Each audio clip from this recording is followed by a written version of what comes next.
के पानी एक दिन सूख जाइतोगे। चढ़ल जवानी के पानी एक दिन सूख जाइतोगे। आगे छौड़ी 9 महीना के बाद देहिया टूट जाइतोगे। आगे छौड़ी 9 महीना के बाद देहिया टूट जाइतोगे।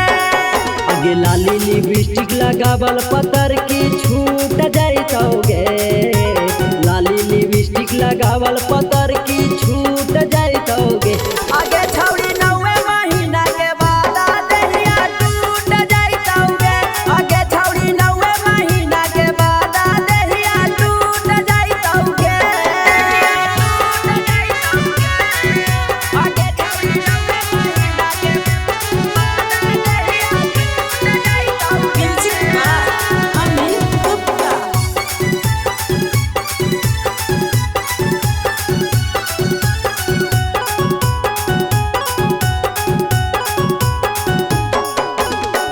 करही फुटानी छौड़ी घर जइतो पानी गे।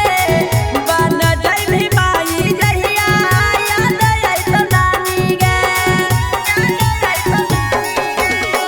करही फुटानी छौड़ी घर जइतो पानी गे। बन जइभी माई जहिया याद अइतो नानी गे। आगे नीचक बथानी के घूमल बजरिया छूट जाइतोगे। गया जिला के घूमल बजरिया छूट जाइतोगे। आगे छौड़ी 9 महीना के बाद देहिया टूट जाइतोगे।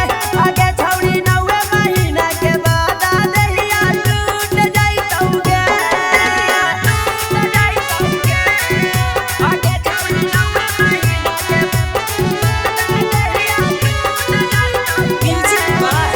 अमित गुप्ता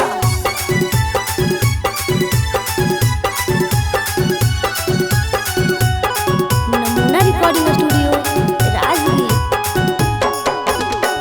छौड़न से लेनी माजा खैनी आलू चाप गे। हो जइतो पुतरुआ जहिया करभी माई बाप गे। करभी माई बाप गे। छौड़न से लेनी माजा खैनी आलू चाप गे। हो जइतो पुतरुआ जहिया करभी माई बाप गे। आगे राजे बरसिया से कोइल बतिया छूट जाइतोगे। रावी दीवाना से कोइल बतिया छूट जाइतोगे।